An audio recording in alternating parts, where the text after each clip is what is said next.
Todo mundo acha bacana uma sociedade menos desigual, mas aí a gente tropeça no ser humano.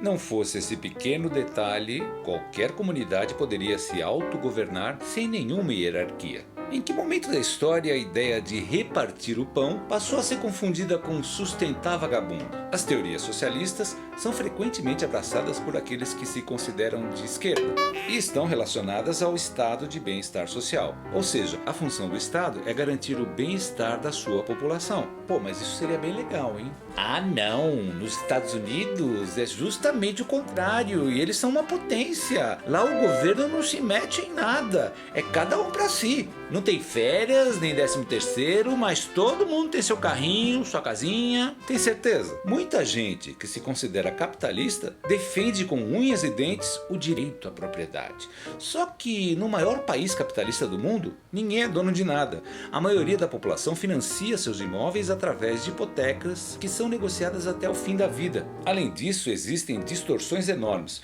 O governo gastou 15% do seu orçamento com despesas militares e o país apresentou uma taxa de pobreza de 13,5% em 2015. Boa parte da população entende que se trata de uma ideologia ultrapassada e não deu certo em lugar nenhum, mas por incrível que pareça, ela é vista por muitos economistas como a salvação do futuro da humanidade. É evidente que o capitalismo deu certo para uma grande camada da população mundial, mas também fracassou em solucionar problemas básicos como a fome, o saneamento básico e a moradia de milhões de pessoas. Então muda para Cuba que lá o socialismo deu certo. E o capitalismo? Deu certo no Haiti e em Trinidad e Tobago? Mas afinal, o que há de errado em trabalhar duro com o objetivo de enriquecer e poder comprar um monte de coisas? Absolutamente nada. Mas se para isso você tiver que controlar o mercado, sonegar impostos, fraudar licitações e acabar com o planeta, pode ter certeza que tem muita coisa errada sim. Ah, só que nesse tal aí de socialismo, o governo se mete em tudo, né? Quer controlar os preços,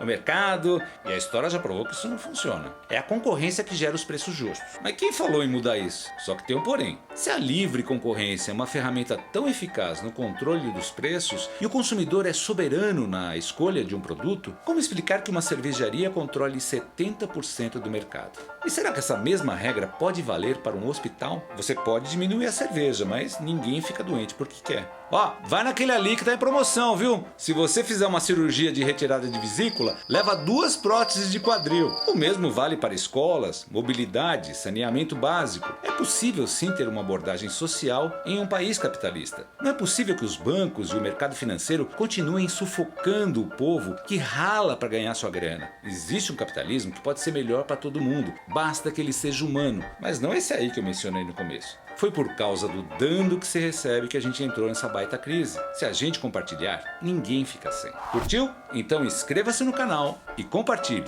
Até a próxima!